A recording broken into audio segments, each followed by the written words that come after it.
Welcome to another episode of Once Upon a Time in the Movies, and welcome to another episode of Once Upon a Time in the Movies. Today we are going to talk about what got premiered this week. We got Nobody 2, Bring Her Back, the new movie from the Australian YouTubers turned directors, and Life of Shock, the new movie from Mike Flanagan, written and directed by Mike Flanagan. Firstly, Life of Shock. This is a movie based on a short story by Stephen King, and it's a very hard to describe movie. There is not an actual plot. It's like this movie about certain experiences or parts of the life of this guy named Shock, which is played by Tom Hiddleston, and he just is happy to dance in the street, and that gives his life meaning or something like that. It's really not really a plot to summarize, and it is very weird because this movie in theory, in paper, should not work, because the main character, Tom Hiddleston, the main actor, Tom Hiddleston, just appears in like 4 scenes, like 3 scenes and one insert of him in the bed doing nothing. And it's like, how does the movie manages to control this and to pull it off, because it's a really engaging movie that has you through the runtime. I believe it's like an hour and 40 minutes, stick to the screen, enjoying it. And I have identified that the movie does 3 things. The first is that during the first act, like the first 30 minutes, it's nothing about Shock, it's about other characters just dealing with the end of the world. The world is ending, and suddenly it appears to start to have billboards and about the retiring of Shock, who we don't know who he is, and the characters don't know who he is. And you also see him on TV, you hear him on the radio. Suddenly you start seeing him everywhere, but you just see him like billboards or posters of him. You never see him, and the movie manages to create this mystery of who the fuck is Shock, why is he so important, why everyone is thanking him. And the first 10 minutes, even when they not to work with Tom Hiddleston itself, it is a work in order to give him some sort of closure, some sort of it creates this character by the other characters, so it becomes this weird mystery that you want to know what is going on, and has you engaged. And suddenly it appears Tom Hiddleston, and you are like, oh yes, I need to know what this is about. And here comes the second thing, that it's that he's always really someone so unapologetically himself. He has a very strong personality. He has the things that he likes and the things that he doesn't like, and he doesn't compromise. He's willing to take them all the way to the end, and this helps because you kind of envy him. Like, you do want to be that yourself, and you start supporting him. And the movie, when he's himself, praises him and punishes him whenever he tries to hide it or he's not himself. And so it creates this rooting system for you to be in his side. And third, and most of all, is that after the first 30 minutes, the other hour, it is about Shock, but through different moments of his life. And the part where it is Tom Hiddleston, it might be the shorter, or with the one with less amount of scenes. But the other actors who play him as a young version, which mimic certain movements or mimic certain situations that we see in the little scenes we have with Tom Hiddleston, they mimic this, and this creates this sense that by proxy and by knowing these characters, this young version, we are actually seeing Tom Hiddleston when we aren't actually seeing him on screen. And so it is a really interesting idea and dynamic, and the movie pulls it off really well, because at the end the movie, maybe it's not about this narrative, but it is more about this exploration of humanity, of what is the point of life and death, what is to live a full life or a fulfilled life. And it manages to grab you and have you watching the movie. You get really really emotional. For example, it appears Matthew Lillard, who I believe is one of the most charismatic actors that we don't see enough in the movies nowadays. But he just has one scene, but he's funny as always, but also has this melancholy in there, and this and he manages to very well manage this opposition, this contradiction of himself, and manages to create one of the most emotional scenes in the movie, which then, and I believe, or what I think is the most interesting part of this movie is that the movie is always tied up by introducing amazing actors, one at a time, and all the time you are like, fucking shit, here's all top tier actors. It's Mark Hamill has a very important part in the movie. Tom Hiddleston, Karen Gillan is present, and Chadwick Georgie, I believe it's called, the one who plays Mordo in the Doctor Strange movies. But it is really, it is a really tight movie, that it is more about themes and recurring recurring motives, like you hear in the first part certain idea, and that idea appears multiple times. You have certain scene that it's like quite bizarre, but then you have the seeds or callbacks to it through the whole movie, so that it stops being bizarre and becomes part of this whole experience of a message of how to be yourself. And the movie, Mike Flanagan, who has specialized in horror, even when this movie isn't horror, and maybe just in the first half hour is more like a thriller thing, he manages to use a very interesting blocking blocking and direction, and the way he moves the camera, he moves the characters, to create exactly the surprises where you need them. Like, instead of surprising you with a jump scare, as will usually be in horror, here surprises you with a revelation, or with an action that it's maybe more comedic or absurd, but the creation, it is like a very horror based or horror type of creation, and it works really well. And it is surprisingly how he manages to make this movie so effective and so entertaining. I mean, the shots are pretty cool. Sometimes the visuals are really impressive. The cinematography, it's not afraid of going up to contrast the scenes, to use a lot of color.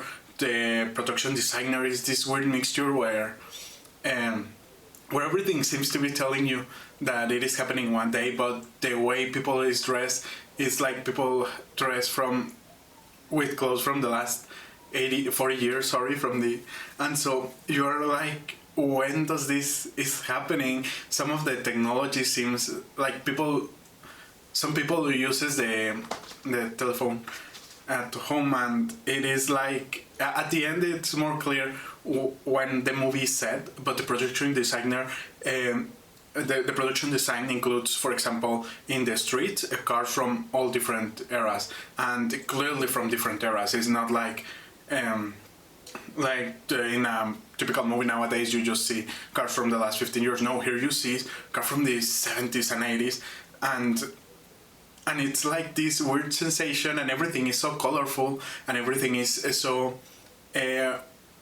colorful, so over the top, so full of textures, that it makes you feel like it feels aesthetically like an old movie, maybe like a 60s movie, and not an actual one where everything has to be gray and turned down.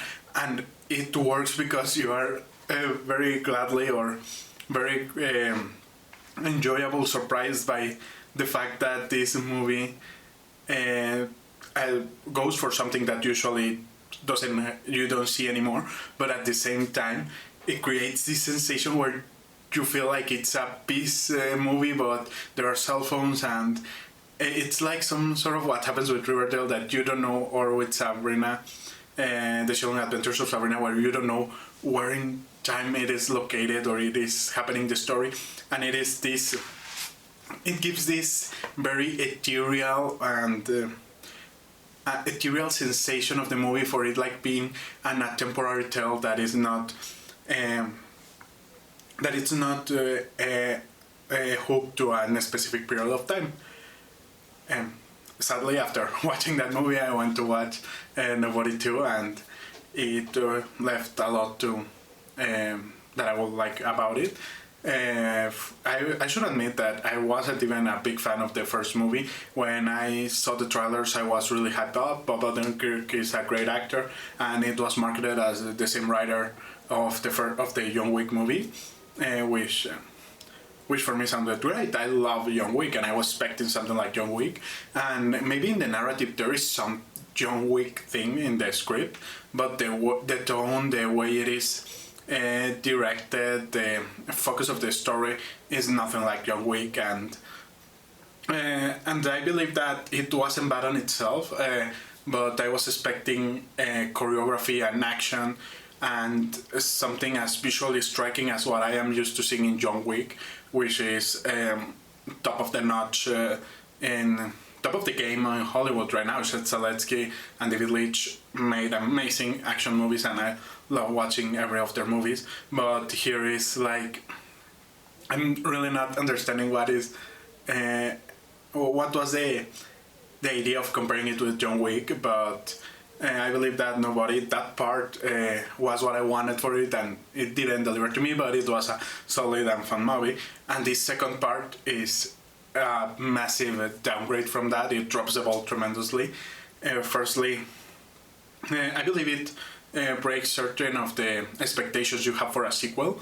Like, you expect a sequel to be bigger, and this movie goes smaller. Like, the first movie occurs in a city, has to take down the Russian mob of a whole city. I believe it was a Russian mob, whatever.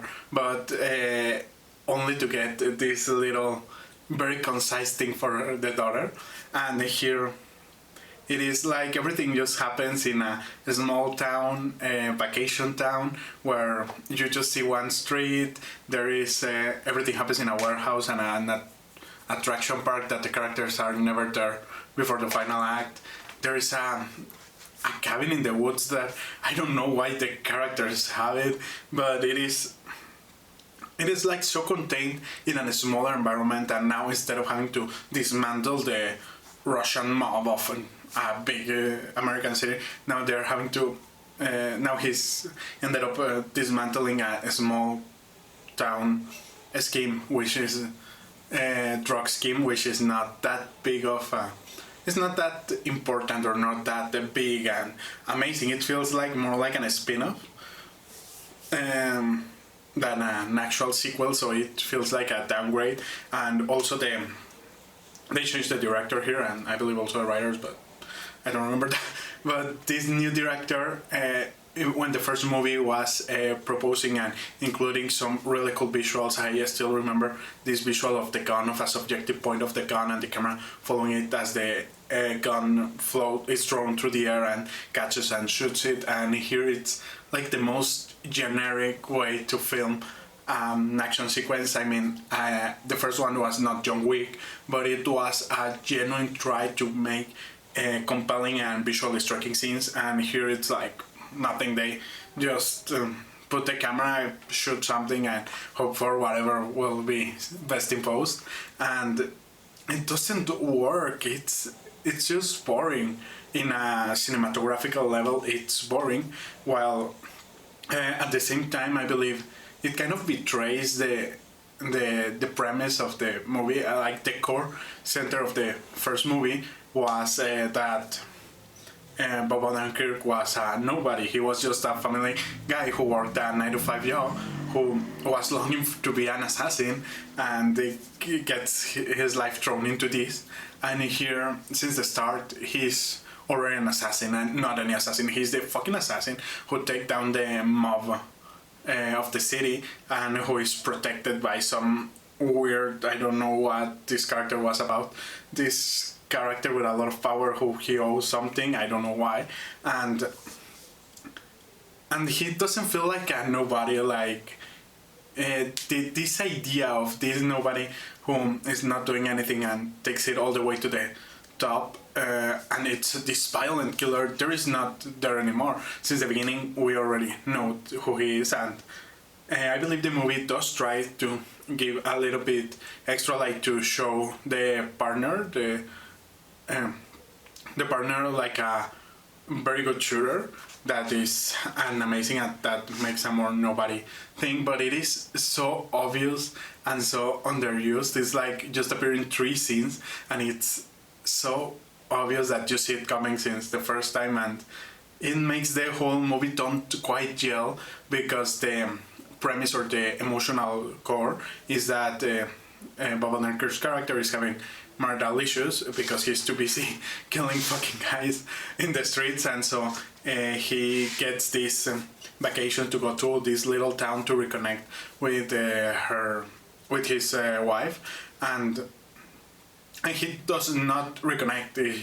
She forgives him, and she just like, oh yes, that shit happens, and everything goes like that, and there's something missing, like there's missing some stakes, there's missing some emotional core. I mean, there is an attempt or a simulation of an emotional core, but it is never taken anywhere because at the end it doesn't matter. She forgives her because she's also a fucking killer, I guess, and I don't know, it was just a weird experience. Tom Hanks' sons appeared there, Sharon Stone appears there. They need a lot of money, I guess, but it was a pretty forgettable experience. I used to didn't even recommend the first one, but here you just better watch the first one again. Even it repeats the same beats, like Christopher Lloyd being a fucking assassin and having a black brother is the same jokes, the same things, but in a lower version, where instead of being this senile guy that suddenly appears and shoots, here is just a guy who just explodes and stays there, laying down through the climax, and I guess it could have been better. And the final thing that I watched this week was Bring Her Back, the movie of the Talk To Me directors. These Australian YouTubers turned into filmmakers, and it's actually a pretty enjoyable movie. It has cool visual, cool ideas, cool dynamics. Sally Hawkins is an amazing actress.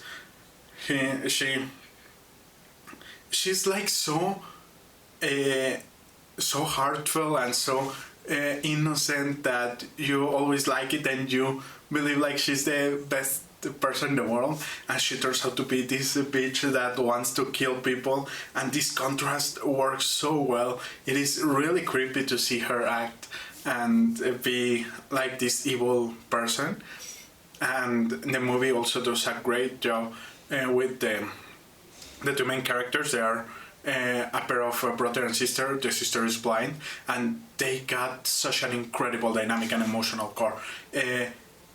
They have this dynamic that when she knows, or when one knows that the other one is lying, they say grapefruit to signal the other, you don't shut me, I need you to tell me the truth. And it becomes every time more layered, because the movie goes that these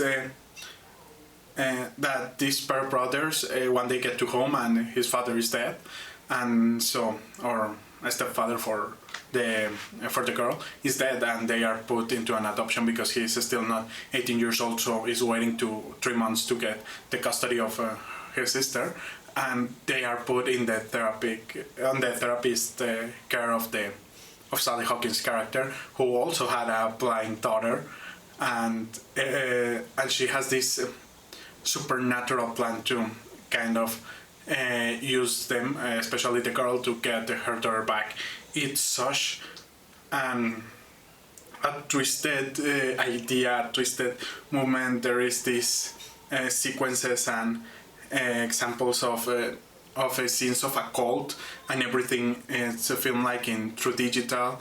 A lot of static, a lot of noise, poorly framed, and it is really immersive. Those scenes, it does feel like how an actual cult sacrificial pagan ritual will be done. It doesn't feel like stylized. It feels so crude and so yes, so real in that regard, and it makes an amazing experience to watch those portions of the movie. I already mentioned Sally Hawkins was amazing. The movie establishes that she's a blind girl in an amazing manner. The way the dynamic between the two brother and sister is presented is incredible.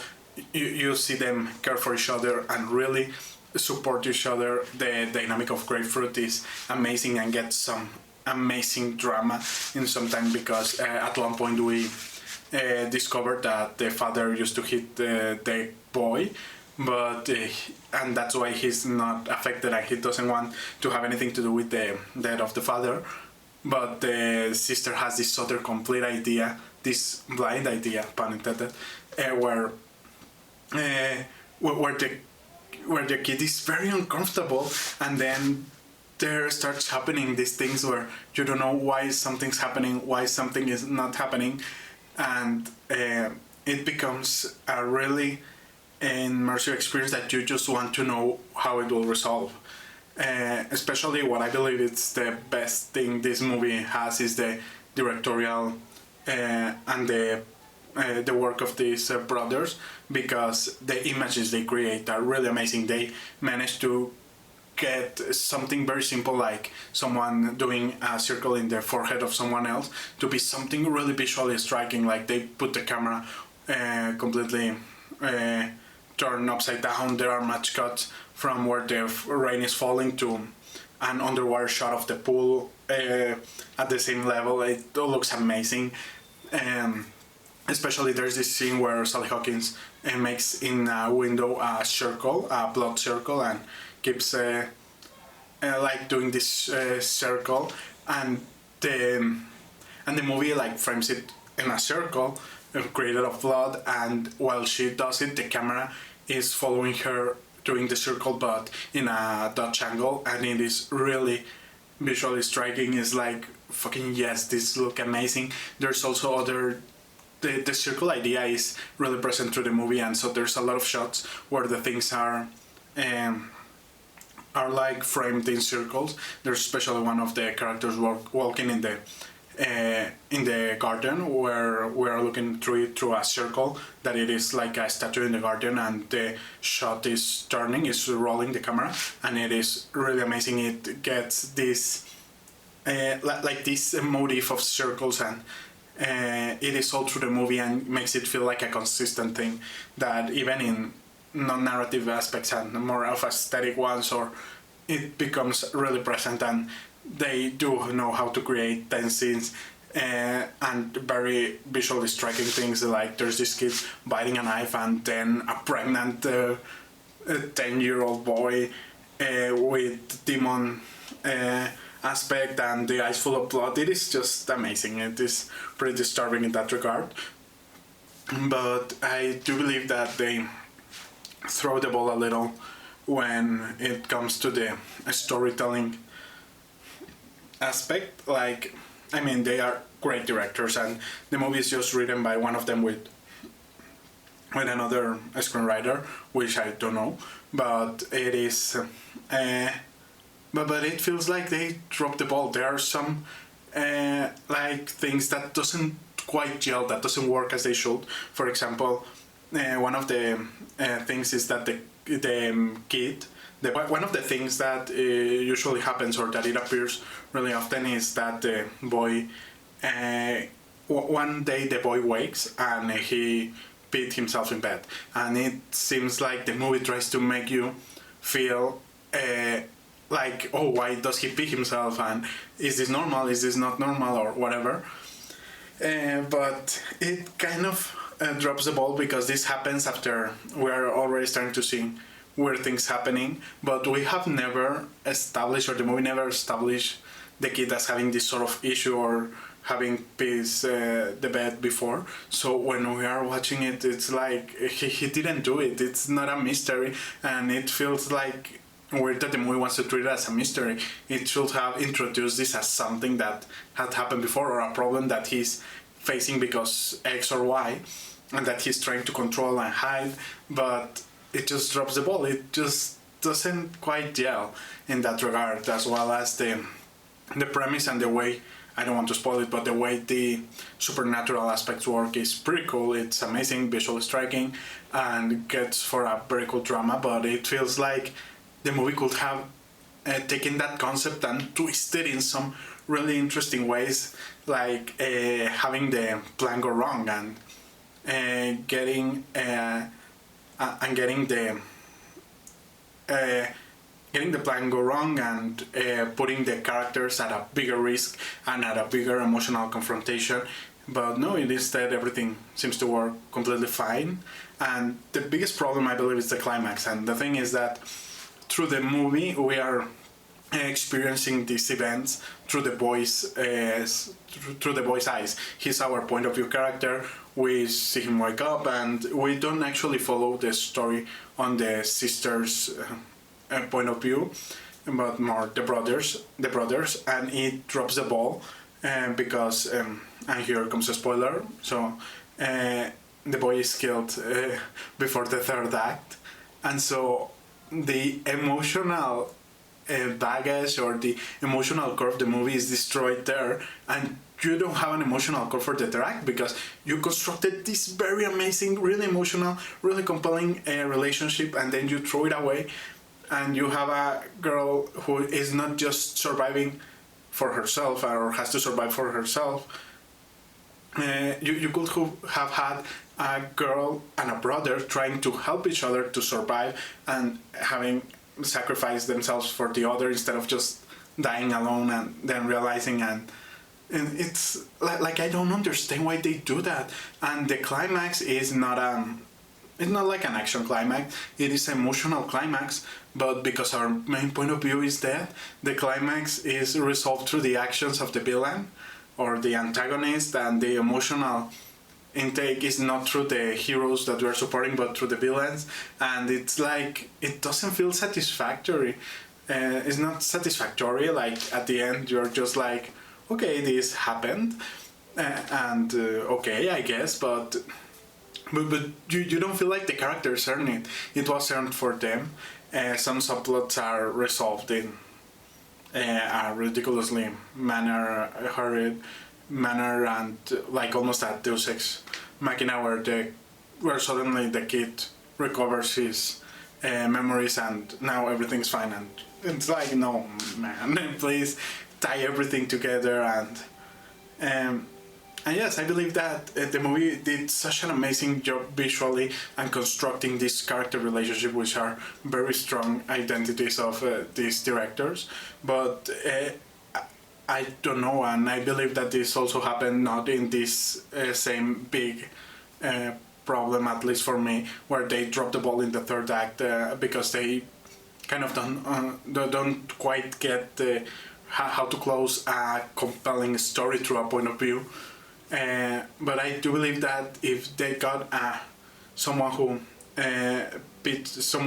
revises and makes the script bulletproof and tight, it could be an amazing. It is already an amazing movie, but it could be one of the best movies ever made. And they have a lot of talent. I just believe they need this little chance, this tweaking, this someone to come and tell. So I'm seeing this little bit of mistakes that, or these little details that we can tighten and we can make this a whole new level movie. But because they are famous, they got money, and A24 is not going to do that. We have to have unpersonal, unemotional, and without core or main characters third acts, and it is pretty disappointing in that regard. But thank you for listening. If you want to support me, please check out my short story Give Me a Hand. You can find it on Amazon or for free in my newsletter by subscribing. All the links are below. It is a short story about this mercenary who can attach the limbs to his body and use it as his own, but this gets in trouble, has to start fighting his hand to protect his relationship and his identity. If you could watch it or give it a chance, that would be great. And until next time, remember to keep enjoying movies.